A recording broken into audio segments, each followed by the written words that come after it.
I swear to you, time moved slower in September of 2007. Minutes felt like hours and days felt like weeks as we closed in on September 25th. Months of analyzing every frame of the Starry Night trailer and every Bungie released Vidoc led me to this GameStop for my very first midnight launch. The air was electric that night as we waited 7 hours outside that GameStop, crushing game fuel and speculating on the adventure to come. And though that GameStop is long gone, I still remember that night like it was yesterday, because the unbelievable hype for Halo 3, it actually paid off. The galaxy is in turmoil as humanity's losing war against the Covenant enters its final days. The Covenant have found Earth and swept through her defenses as they begin the second invasion of humanity's homeworld. Though the Covenant have not come to this point completely unscathed, ravished by a civil war between Covenant loyalists and Covenant separatists has led to the elites breaking away from the Covenant, giving humanity an unexpected but also fragile alliance during these dark times. And with the Covenant holy city of High Charity lost to the Flood and Cortana in the clutches of the Gravemind, our stowaway hero, along with the Prophet of Truth and his legions of brutes, descend upon the cradle of humanity.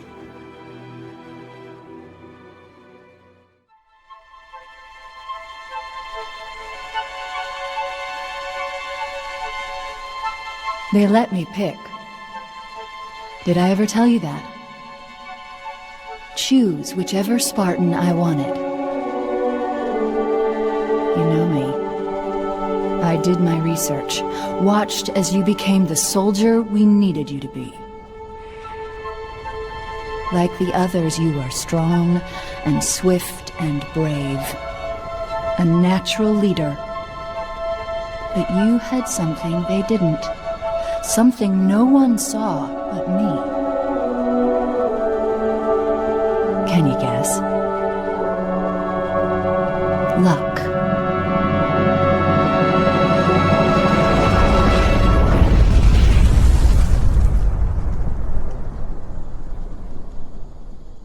Was I wrong?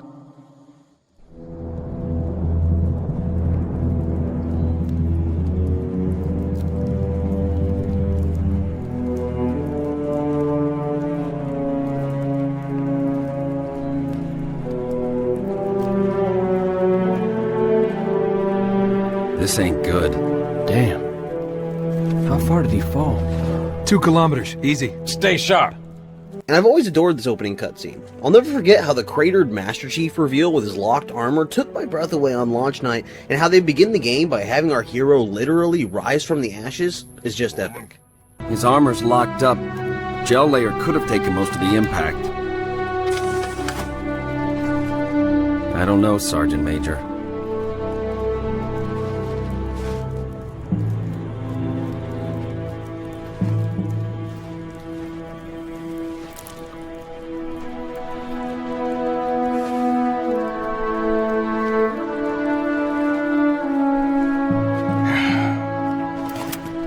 Radio for Vito.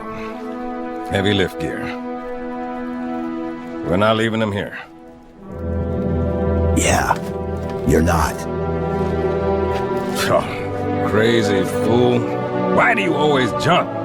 One of these days, you're gonna land on something as stubborn as you are. And I don't do bits and pieces. Where is she, Chief? Where's Cortana? Don't make a girl a promise if you know you can't keep it. She stayed behind. Corporal, make it quick. Sorry, sir. Your armor's still in partial lockdown. And just like that, we're given our classic, though I'll say crash course tutorial, when Master Chief sees something in the jungle.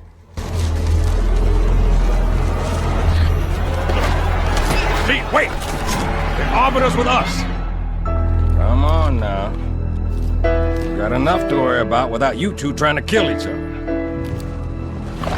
Were it so easy. We must go. The brutes have our scent. Then they must love the smell of green.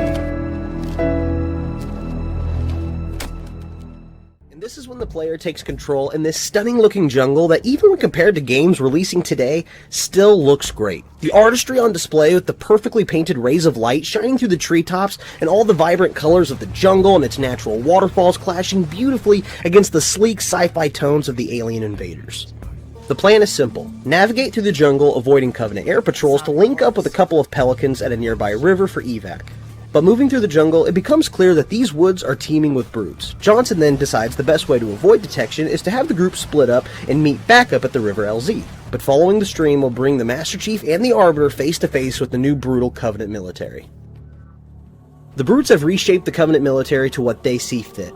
The brutes themselves having replaced the elites as squad leaders, leading groups of grunts and jackals into combat, with new brutal tactics such as forcing grunt suicide squads into battle, similar to the brute tactics seen on New Alexandria. But when it comes to the brutes themselves, they stand out from their elite counterparts. The brutes of Halo 3 are not equipped with recharging energy shields like elites, but instead brutish power armor that can take quite a beating before overheating and detonating. This detonation destroys the armor while burning and singeing the brute's flesh, setting the brute up for a fatal headshot, or in some cases, sending the brute into a rage-filled berserk state. And similar to the elites ranking system, there are many brute ranks in service to the Covenant. Everything from the legions of brute miners with their basic brute combat harnesses, up to the armor-clad brute captains with their signature brutish headdresses, and all the way up to the brute chieftains with their signature gravity hammers, which for the first time is wieldable by the player. And speaking of brute weapons, alongside the complete rearmament of all the brute troops' armor, with the brutes at the head of the Covenant military, the weapons they carried also saw a brutish facelift. Gone were the red plasma rifles from Halo 2, as its replacement was the bayoneted brute spiker rifle. A fully automatic weapon of brute design that fires not plasma, but instead superheated metallic spikes to devastating effect, with an undermounted bayonet of similar design to the brute shot grenade launcher. The standard brute grenadier is also equipped with the newly introduced brute spike grenades. Less elegant than the traditional Covenant plasma grenade, the spike grenade when thrown can stick to any surface, and though the detonation itself is weaker than other grenades, the spike grenade's lethality comes from the spike shrapnel released by the detonation, killing or maiming enemy targets for the brute to finish off. The elites led the Covenant military with sleek plasma and energy technology, the brutes on the other hand with spikes, blades, and armor plating. With the Master Chief and his allies now detected in the jungle, the Covenant began deploying reinforcements in the area, leading to the player's first taste of combat in Halo 3. Blasting off the new brute power armor while shredding through grunt patrols, leaving nothing but detached methane tanks and bioluminescent blood in their wake. And it's at this moment the player is reintroduced to the assault rifle. Though not the close-range bullet hose classic from Halo Combat Evolved, the Halo 3 assault rifle is meant to fill the gap between the close-range bullet hose SMG and the more precise nature of the battle rifle, giving players the return of Chief's iconic silhouette with a weapon that fits perfectly into Halo 3's sandbox. Moving through the jungle, the player will witness for the first time what I like to call brutal actions. These scripted set pieces emphasize the brutal nature of the brutes in ways that we hadn't seen in previous Halo games, and these moments are sprinkled throughout the entirety of Halo 3. And what's also pretty cool about these set pieces is that they can be interrupted by the player. Where idle players will witness the brutes murder your allies, the player can also take action and save the Marine's life in true Master Chief fashion, which sometimes grants the player extra dialogue. Pin this down. Kill my men. It's also at this point in the jungle where the Master Chief gets his first flash of Cortana. Could you sacrifice me to complete your mission? Could you watch me die? The Chief is frozen in his tracks as images of Cortana with cryptic messages start flashing through his mind. Is this really her? Is this the Chief's guilt for not keeping her safe? Or something more sinister? Could you watch me die?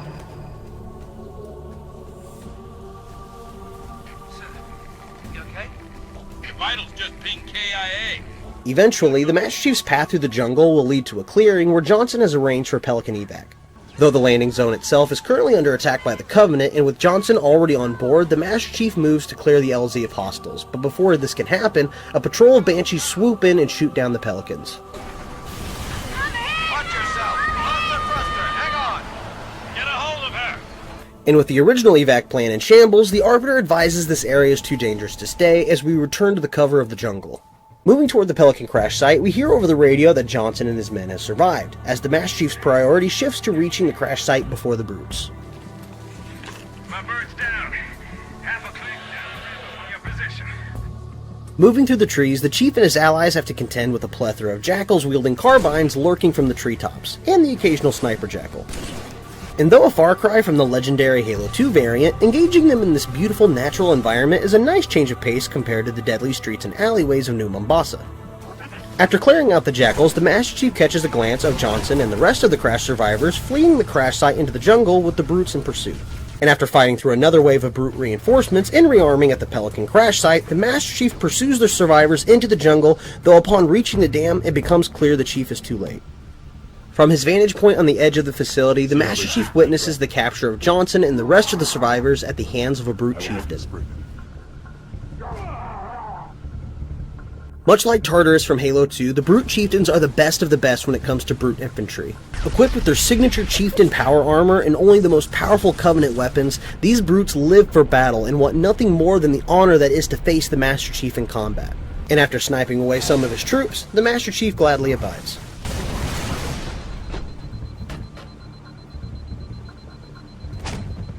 Clearing out the remaining Covenant troops, the Master Chief is able to free Sergeant Johnson as he radios for evac. But before our Pelican arrives, the Master Chief has to deal with Covenant reinforcements being deployed by Phantom dropships. And after blasting his way through the remaining Covenant troops, our air support arrives and destroys the hostile air. Which, by the way, is the first time the player has ever seen Covenant dropships being destroyed. Not to mention the explosions themselves are beautiful and are the best the franchise has ever seen to this day. And as the Master Chief, Arbiter, and Johnson climbed into the back of the Pelican dropship, all players could thank back in 2007 was how amazing it was to be playing the first next-gen Halo game.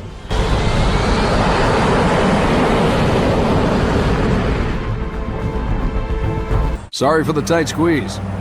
Tell the commander her ace is in the hole. Deep underground is the hidden UNSC base of operations, Crow's Nest.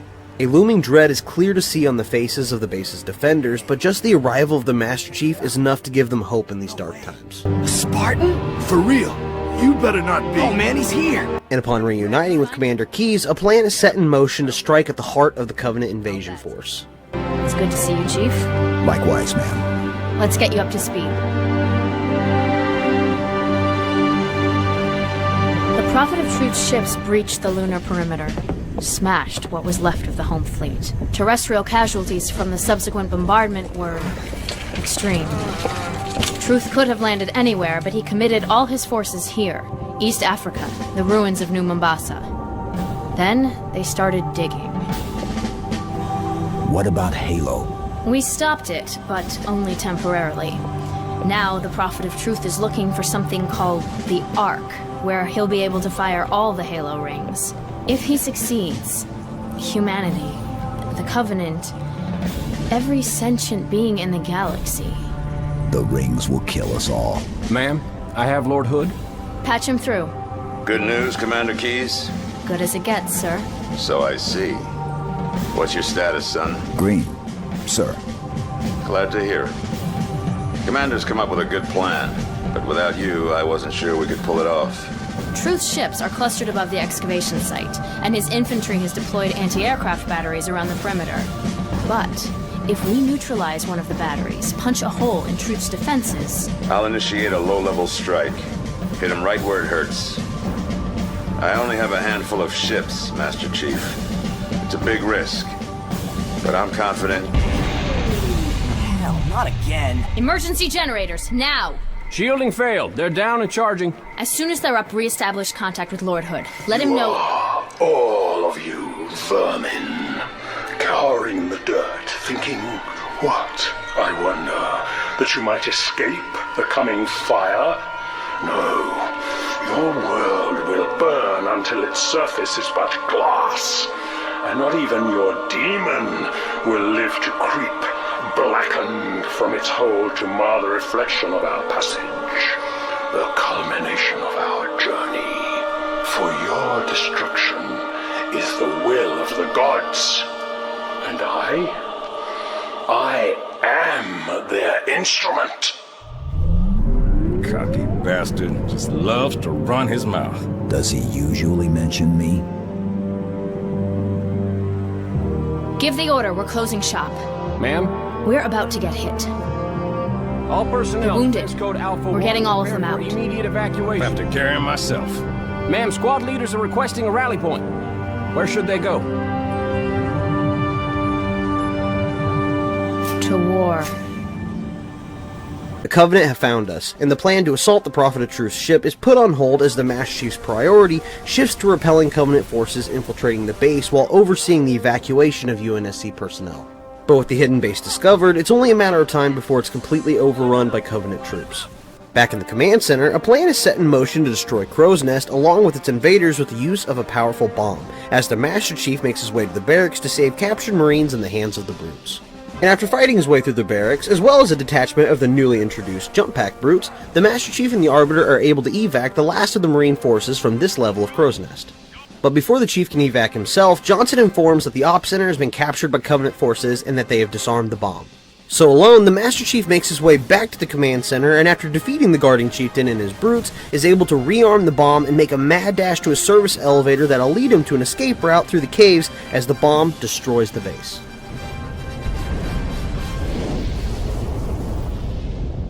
This place will become your home.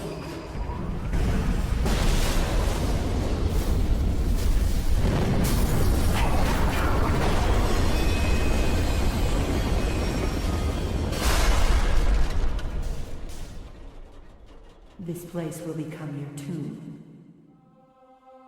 The Master Chief comes to in the wreckage of the service elevator, and after rallying the surviving Marines, commandeers the brand new Scout Warthog and leads the Marines out of the base through the caves. Once outside, the Master Chief and the rest of the survivors fight their way through Covenant forces and rescue pockets of pinned down Marines as they make their way to the nearby town of Voy. But en route, the player will come face to face with one of the coolest vehicles in the entire Halo franchise, the Brute Chopper. With the Brutes at the helm of the Covenant military, Bungie saw fit to include new vehicles to showcase the Brutes' culture through their vehicles. Unlike the other more sleek-looking Covenant vehicles, the Brute Chopper stands out with its layers of bolted-on armor plating, complete with side-mounted autocannons and rows of bayonets that when combined with its boosted ram, can shred through vehicles.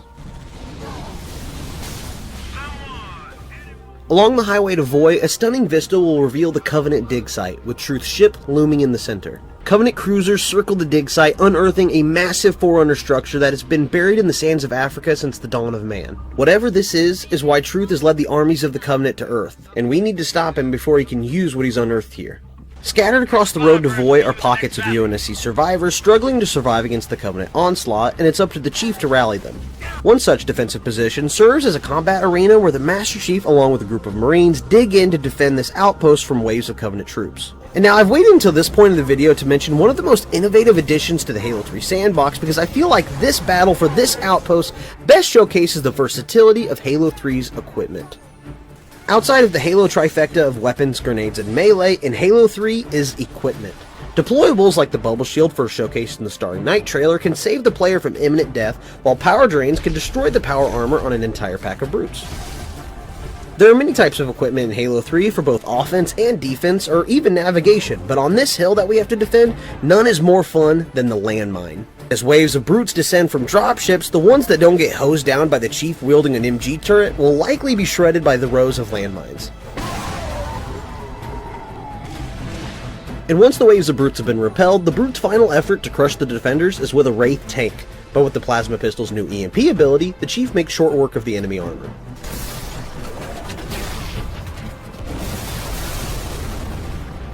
And with the delivery of some vehicles of your own, the Master Chief rallies the survivors and leads the charge through waves of Wraiths and Brute Choppers as they battle their way to Void.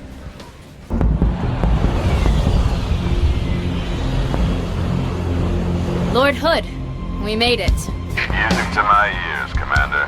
What about the Ark? Fully uncovered, sir. Then we don't have much time. Marines, the Prophet of Truth doesn't know it yet, but he's about to get kicked right off his throne. You will take our city back and drive our enemy into the graves they've been so happily digging. One final effort is all that remains.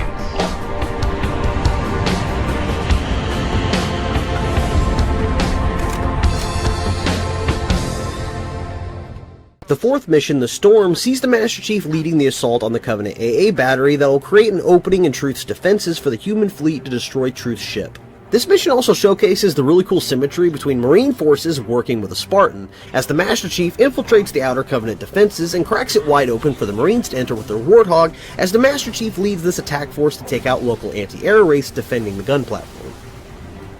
And after yet another cryptic message from Cortana, the player is introduced to the UNSC Mongoose, an ATV variant of the Warthog that, just like the Bubble Shield, was first teased in the Starry Night trailer.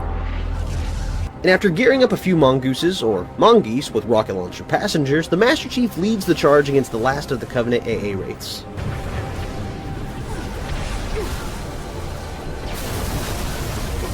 But the Covenant aren't going to give up the defense of Voy that easily.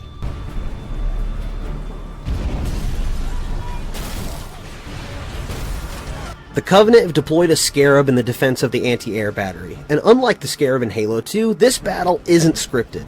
The Halo 3 Scarab has its own AI and moves independently throughout the environment, shooting down UNSC air forces and crushing vehicles underfoot, with the Scarab itself teaming with Covenant forces both inside and out. The Halo 3 Scarab battles were and still are unprecedented when it comes to scale, player freedom, and all-around badassery, as boarding and destroying these behemoths never gets old. Whether you're using the new rocket pods to bring the Scarab to its knees, or using other various techniques to board the Scarab in motion, fighting your way through Covenant troops as the battlefield swirls around you, culminating in what is the best-looking explosion in gaming history.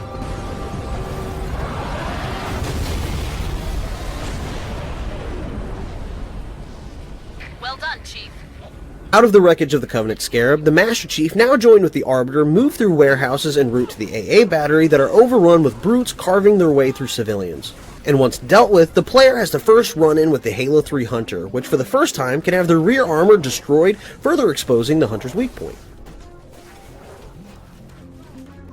And after dealing with the Hunters, the Master Chief leads the final assault on the anti-air battery and destroys it. Commander Key's plan is now in action.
This is the way the world ends.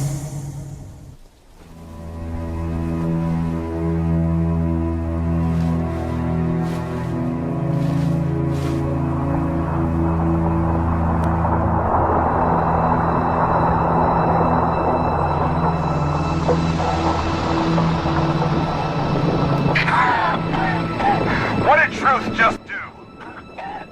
Did he activate the rings? No, sir. Prophet of Truth has activated a Forerunner portal and has slipped through the gate, and before UNSC forces can decide what to do next, an unexpected ship exits slipspace. New contact slipping in.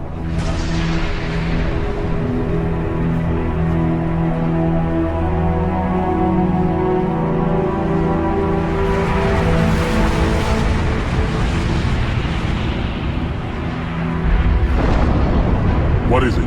More brutes? Worse.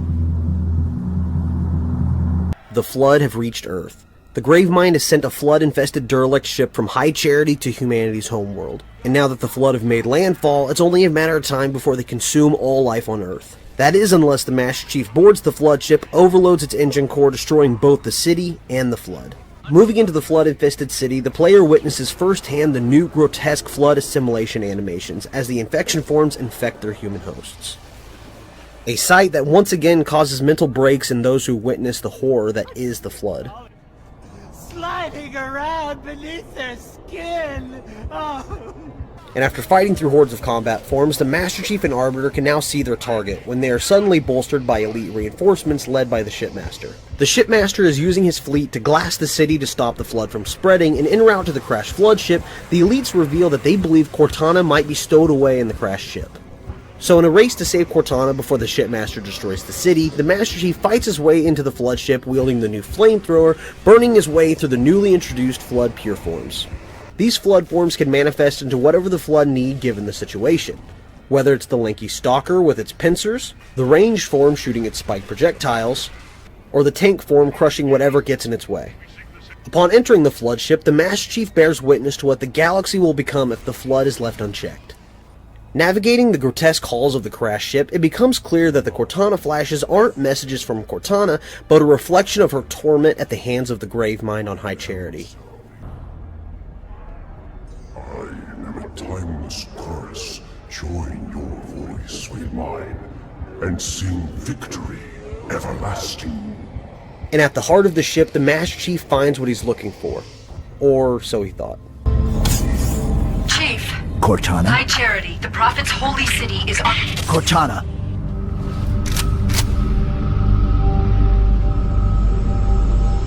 Reclaimer. I must act quickly before your construct suffers any further trauma. Leave her alone. If we do not take this device to a safe location, somewhere I can make repairs. On Halo, you tried to kill Cortana. You tried to kill me. Protocol dictated my response. She had the activation index, and you were going to destroy my installation. You did destroy my installation. Now I have only one function, to help you, Reclaimer, as I always should have done.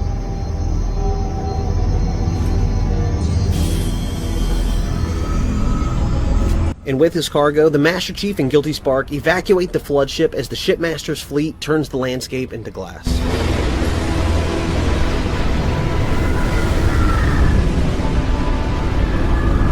And what follows is the final council of our fragile alliance. Will it live, Oracle? Can it be saved? Uncertain. This storage device has suffered considerable trauma. Its matrices are highly unstable. Perhaps one of our technicians. That will not be necessary. Chief. Success! High Charity, the Prophet's holy city is on its way to Earth, with an army of Flood. I can't tell you everything. It's not safe. The Gravemind, it knows I'm in the system. It's just a message. Let it play. But it doesn't know about the portal, where it leads. On the other side, there's a solution, a way to stop the Flood, without firing the remaining Halo rings.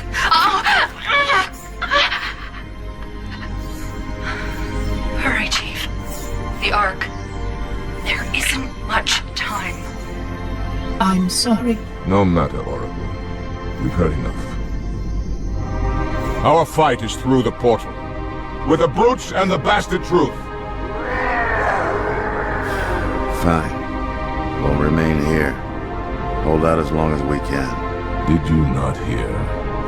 Your world is doomed. A Flood army, a Gravemind, has you in its sights. You barely survived a small contamination.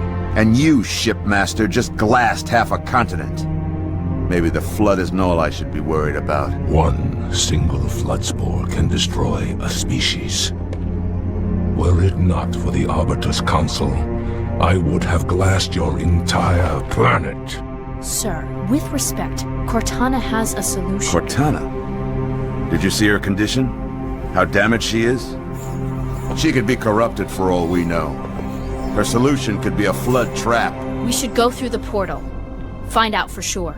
What we should do, Commander, is understand, clearly, that this is humanity's final stand. Here, at Earth. We go, we risk everything. Every last man, woman, and child. If we stand our ground, we might just have a chance. No. If your construct is wrong, then the Flood is already won. I'll find Cortana's solution. And I'll bring it back. Earth is all we have left.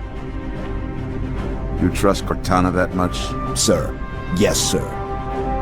Well, this is either the best decision you've ever made or the worst. Hell of it is, Chief. I doubt I'll live long enough to find out which.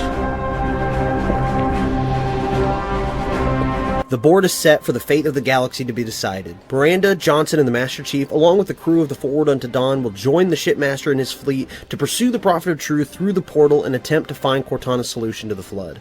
Hopefully, while there's still an Earth left to save.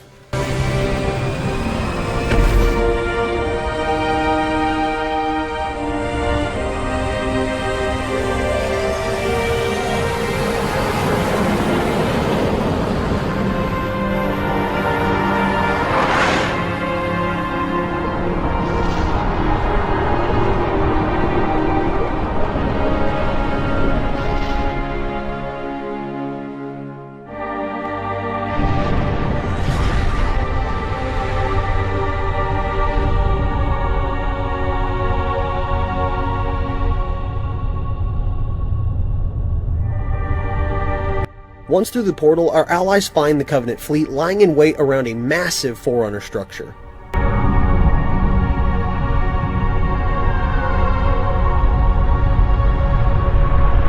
Brute ships, staggered line. Shipmaster, they outnumber us 3-1.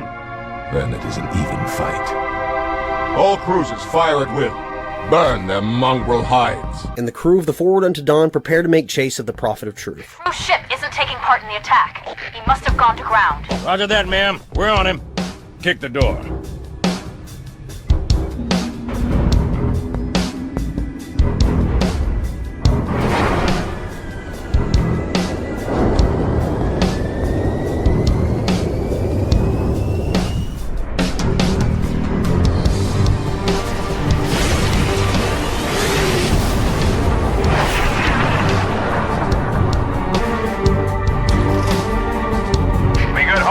She's a little cook, Sergeant Major.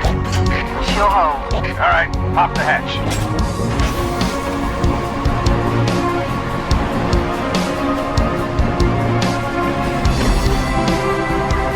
The Master Chief is deployed along with a squad of ODSTs to the surface of the Forerunner installation to locate a landing zone for the Forward Unto Dawn as the Shipmaster's fleet engages the brutes in the sky above.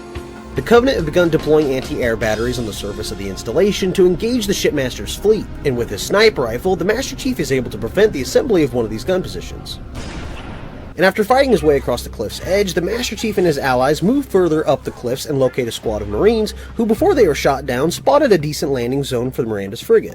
And after taking out the Covenant troops scavenging their crash site, they claim some vehicles and are underway. But along the way are engaged by another new brute vehicle. The brutes answer to the UNSC Warthog, the Prowler. A motorized battle sled of brute design, covered in bayonets, armor plating with a mounted plasma cannon. And after pushing their way through waves of Prowlers and brute choppers, the Chief and his strike team reach the LZ and clear it of hostiles, allowing the Dawn to land. Up high, here she comes. Is the Dawn rated for atmosphere? Guess we're gonna find out. Take cover.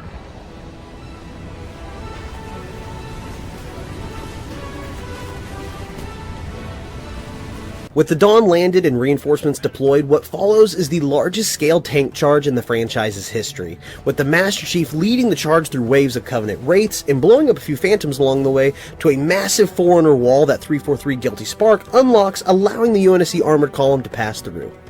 But once on the other side, the humans find a huge Covenant force in defense of this installation's cartographer, led by a Covenant Scarab. And after blasting their way through lines of wraiths and ghosts, the Master Chief comes face to face with the Scarab at the foot of the cartographer.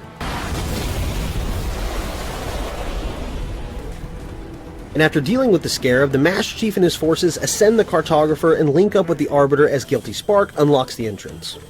Once inside, the team begins searching for the map room, sidestepping sleeping grunts and pissing brutes until they finally locate the map room and discover where exactly they are.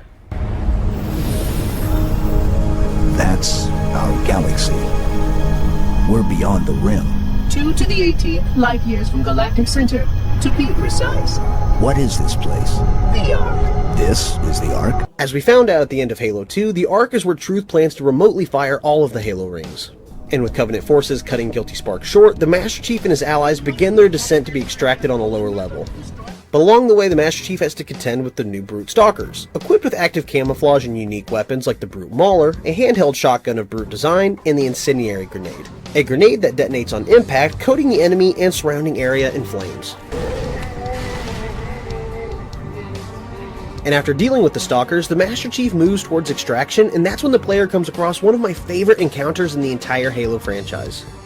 Waiting at the LZ is a Brute Pack, where a Brute Chieftain challenges the Master Chief to single combat while the rest of the clan watches. This small encounter goes a long way in showcasing Brute culture and the honor of fighting a worthy foe. But after defeating the Chieftain, the rest of the Brute Pack jumps into the fray, and after dealing with them, the Master Chief moves to board the Pelican. Commander. Johnson, look sharp. I got it. No, don't shoot. They mean us no harm. Those units have a priority task. Oh, yeah? And what might that be? I really can't say. Not for sure. But if you allow me to find a terminal closer to the core. We must keep the battle on our sides. But what about your construct? Your solution to the flood? With more data, Barbara's right. We have priorities too. Until we kill Truth, stop the rings from firing, nothing else matters.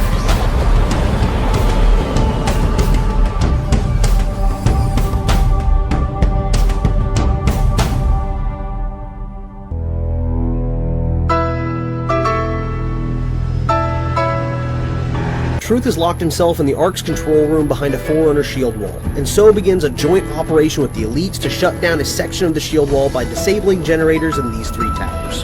We hit these 3 generators, and the barrier will fall? A small section, yes. With the Arbiter leading an elite strike team, Johnson leading his team, and the 3rd being led by the Master Chief. Good enough. Johnson, drop the Chief at the 1st generator, then head to the 3rd. The elites will punch right down the middle. Roger that. Charlie, Foxtrot. And as per the silent cartographer, the beach landing is met with heavy resistance. Mayday! I can't control her! Pelican down! Pelican down! Brace yourselves, we're going in a little hot! Once on the beach, the player is introduced to the Spartan Laser, a powerful laser weapon that when charged lays waste to enemy vehicles. And once the beachhead is secure, Pelican dropships drop off transport as the Master Chief strike team moves inland as the battle for the other towers rage around them. Once further into the interior, the Master Chief and his team fight through waves of Covenant troops in armor in defense of the Forerunner Tower. And once inside, the Master Chief ascends to the top of the tower and defeats the last of the brutes guarding the shield terminal. Chief, find the tower controls and shut it down. Good work, Chief. That's 1. The Arbiter should be just about to... That's 2. It's all up to Johnson's team now. Get back outside, Chief. Wait for transport. With the Master Chief and Arbiter strike team successful, it becomes clear that Sergeant Johnson's team is pinned down and unable to deactivate their tower. So the Master Chief returns to the beachhead and prepares with the elites for a massive air assault on the 3rd tower. With the first flyable UNSC vehicle in the Halo franchise, the Hornet. The Hornet is a VTOL-capable aircraft equipped with twin machine guns and auto-locking rocket pods, and complete with 2 passenger seats for dropping troops into hot zones. And after blasting through waves of Banshees and Phantoms, the Master Chief and Elite Strike Force are able to assault the 3rd tower. And with this being the last tower keeping this segment of the shield wall intact, the Brute's resistance is at its peak. Fighting through the brutes, the Master Chief and the elites move into the tower, and with Johnson nowhere in sight, it becomes clear that he must be in the hands of Truth and on his way to the Ark's control room. The Master Chief then ascends the final tower and closes the barrier protecting Truth.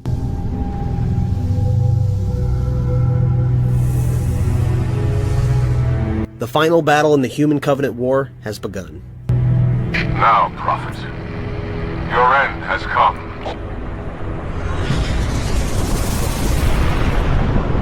High Charity. The Gravemind and the flood-infested High Charity have bypassed Earth and have come to the Ark.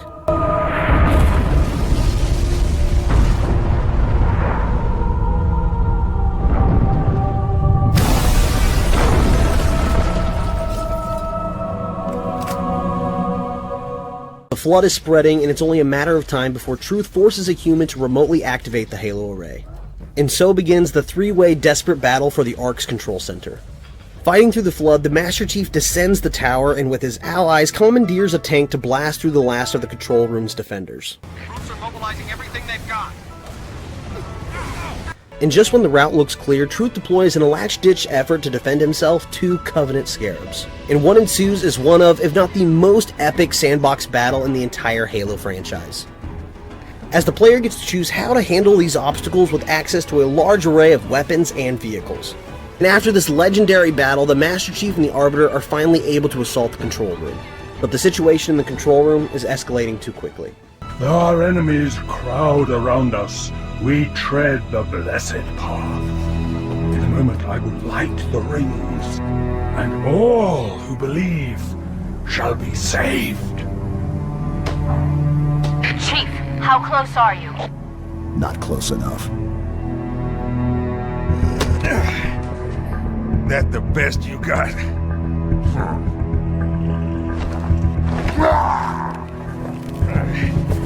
Oh, come on. Impress me. Stop!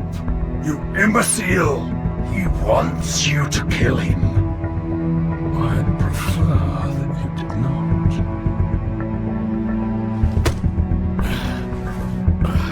What's the matter, big shot? Can't start your own party? I admit, I need your help. But that secret dies with all the rest.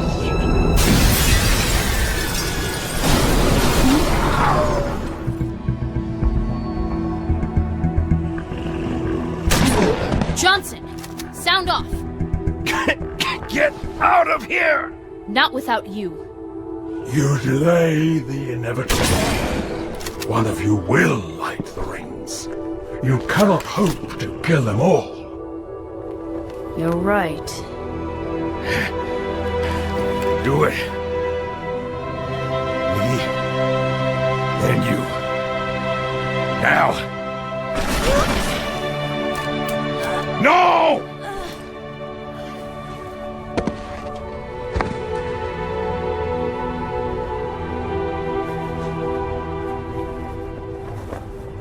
Your forefathers wisely set aside their compassion, steeled themselves for what needed to be done. I see now why they left you behind.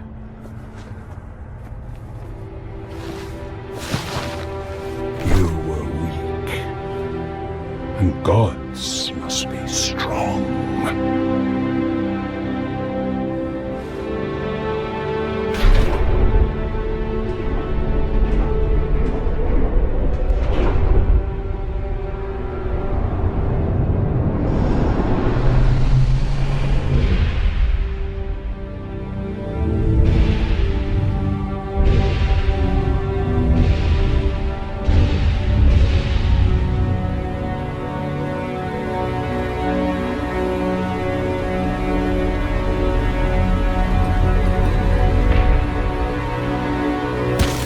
Not shoot, but listen. With heroes falling and the Halo array armed, the Gravemind knows the only chance for the Flood's survival is to quickly escort the Master Chief to the Ark's control room. He, being a human, is the last chance to deactivate the lighting of the Halos.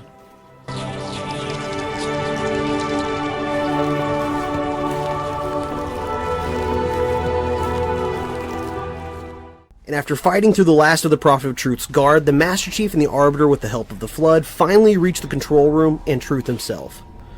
Or what's left of him.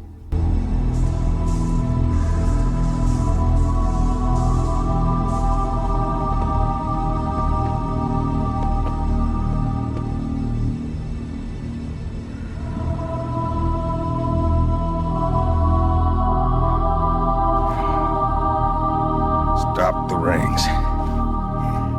Save the rest. Can you see, Arbiter? The moment of salvation is at hand. It will not last. Your kind never believed in the promise of the sacred ring. Lies for the weak, beacons for the deluded. I will have my revenge. On a prophet, not a plague. My feet tread the path. I shall become a god. You will be food, nothing more. No!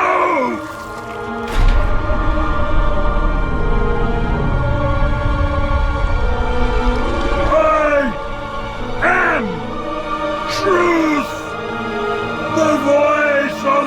covenant! So, you must be silenced. And the Arbiter exacts his revenge. And with the Ark's countdown disabled, the temporary alliance with the Flood is concluded, as the Master Chief and the Arbiter attempt to flee the control center. We trade one villain for another.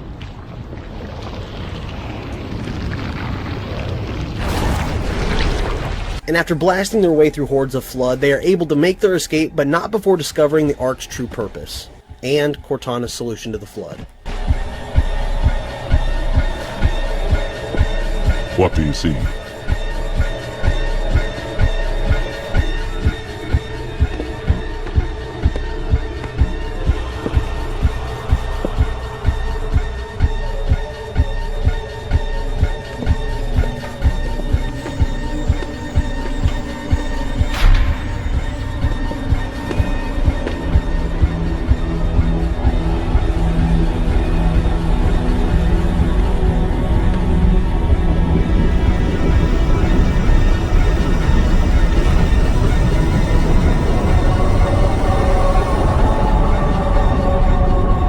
The Ark is the birthplace of the Halo rings, and since the destruction of Installation 04 at the hands of the Master Chief in Halo Combat Evolved, has been hard at work at a replacement. This was the Sentinel's priority task. And with this unfinished ring, the Master Chief now understands Cortana's plan. When did you know? Just now. But I had my hopes. What will you do? Light it. Then we are agreed. A tactical post will completely eradicate the local infestation. I will personally oversee the final preparations, though it will take time to fabricate. How will you light it?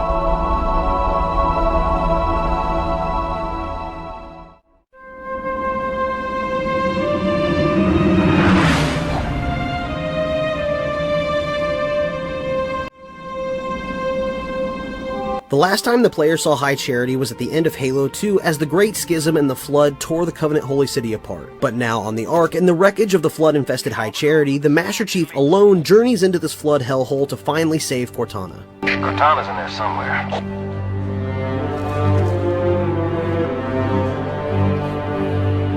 Traversing through the grotesque halls of this once holy city, the Master Chief comes face to face with the worst the Flood has to offer. And after fighting through the endless ranks of the Flood and trudging through the Gravemind's ominous monologues, the Master Chief finally reaches Cortana. You found me.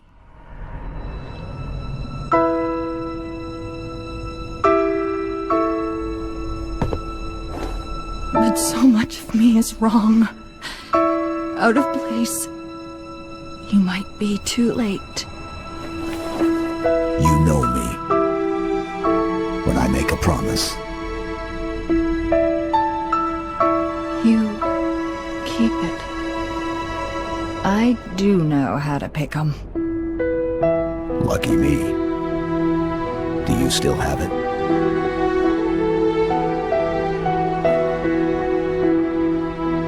The activation index from the first Halo ring. A little souvenir I hung on to, just in case. Got an escape plan? Thought I'd try shooting my way out. Mix things up a little.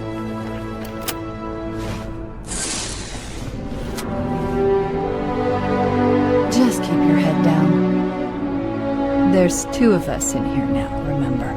And with the Master Chief and Cortana reunited, Chief moves to sabotage High Charity's reactors to destroy High Charity. And after doing so, rushes towards the exit, only to find the Arbiter has come to aid the Master Chief as they both make their escape.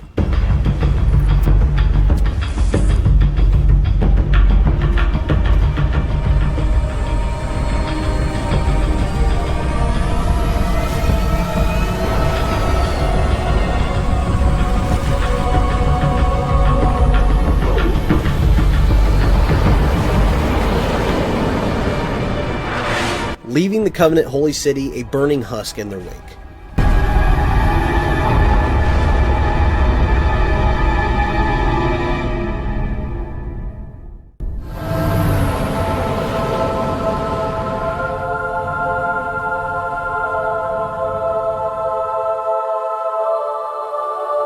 We are aboard. Human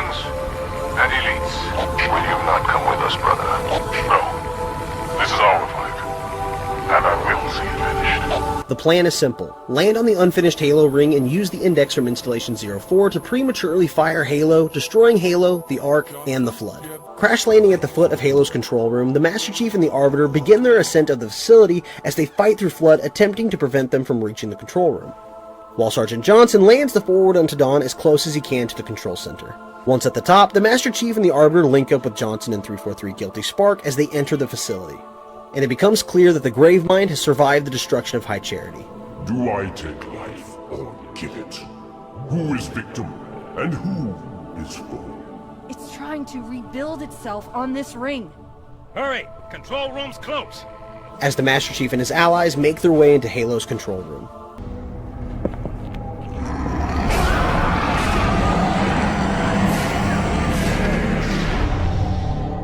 Yank me, Chief. I'm not gonna lose her, too.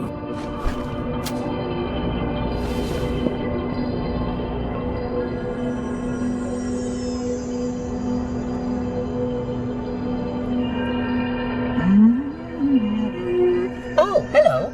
Wonderful news. The installation is almost complete. Terrific.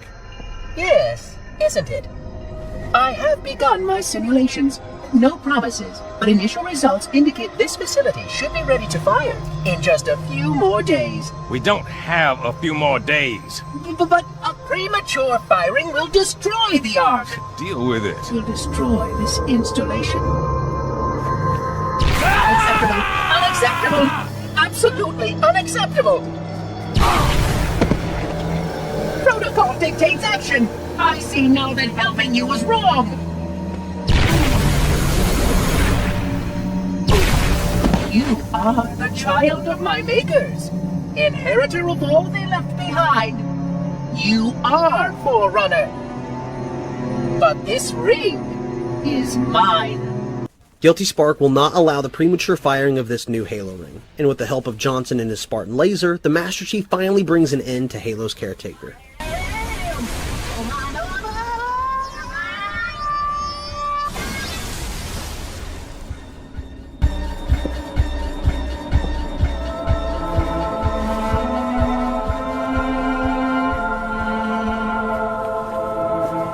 I'm getting you out of here. No, you're not. No, don't let her go. Don't ever let her go. Send me out. With it, babe.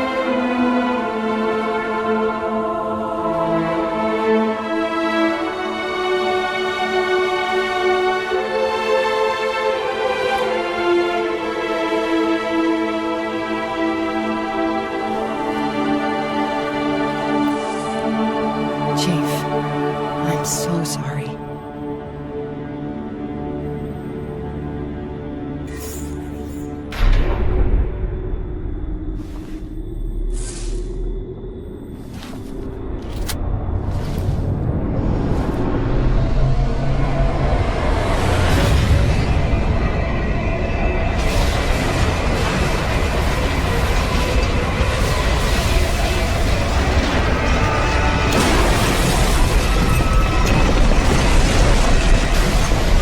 With Halo's firing sequence initiated, the Master Chief and the Arbiter make their way outside, with Johnson's Warthog being their only chance of escape on the Dawn. And once reaching it begins the most epic and legendary finale in first-person shooter history, as the Chief and the Arbiter race across the unfinished flood-infested Halo as the firing sequence shakes the installation to pieces while Halo 3's legendary soundtrack rings through your ears, as you perform epic jumps across a broken landscape as the world ends around you, before ultimately leading the Master Chief and the Arbiter into the hangar of the Dawn.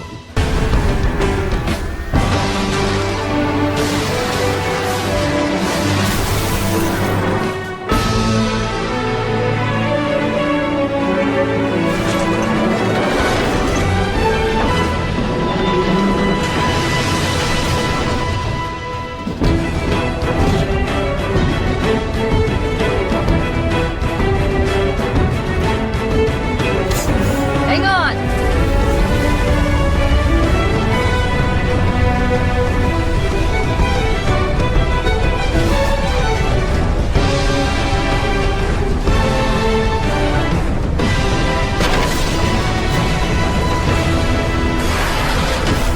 Chief!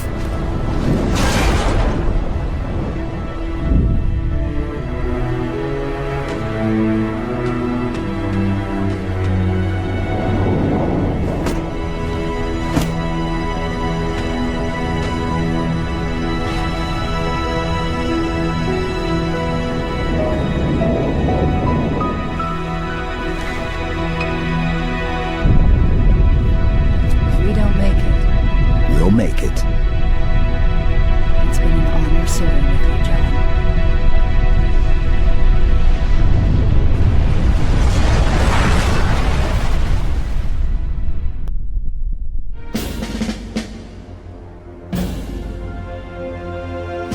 For us, the storm has passed. The war is over. But let us never forget those who journeyed into the howling dark and did not return. For their decision required courage beyond measure, sacrifice, and unshakable conviction that their fight, our fight, was healthful.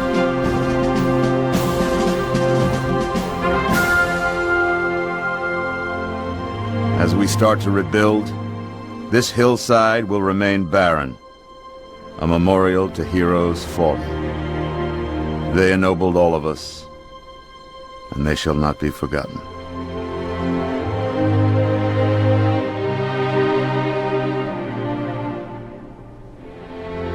Reset! Up!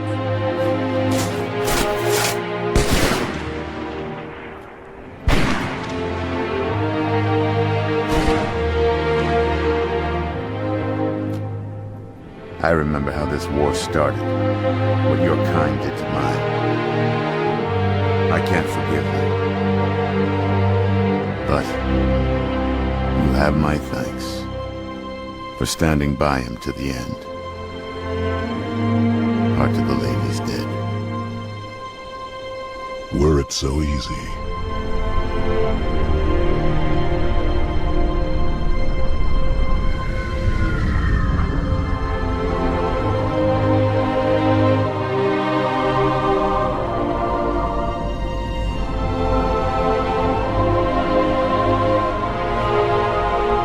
Things look different without the prophet's lies clouding my vision. I would like to see our own world, to know that it is safe. Fear not, for we have made it safe. By your word, Arbiter. Take us home.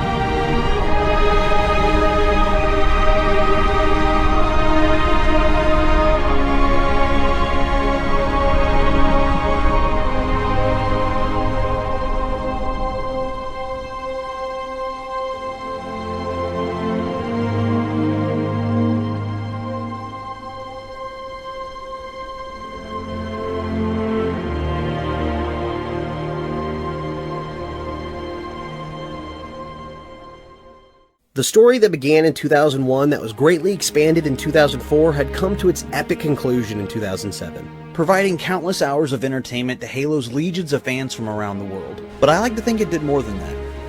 When I think of Halo, I think of my brothers, sitting on the floor playing split screen, driving each other off cliffs until one of us threatened to quit. When I think of Halo, I think of my friends, and the countless hours of multiplayer matches with clutch victories and hilarious team kills and other timeless memories like how Zach knows I killed him first in Halo 3. And now when I think of Halo, I think of my kids, running through the trilogy in co-op, watching them create memories with this franchise, and looking at the Master Chief the same way I did in 2001. A hero.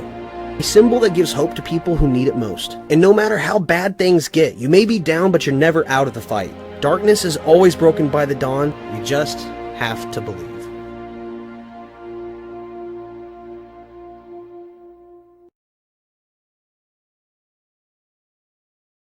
And with that, guys, this ends my retrospectives of the Halo Trilogy. Guys, these three games, Halo 1, Halo 2, Halo 3, they're so important to me. I adore these games, and honestly, if I didn't play them when I did, I wouldn't have a YouTube channel sitting here talking to you guys about video games. That's just the honest truth. But guys, I appreciate so much that you guys watched, these retrospectives, especially this one. This one's almost an hour long, if not right at an hour long, and if you guys enjoyed this video, be sure to check out the other two retrospectives for Halo Combat combat evolved in Halo 2.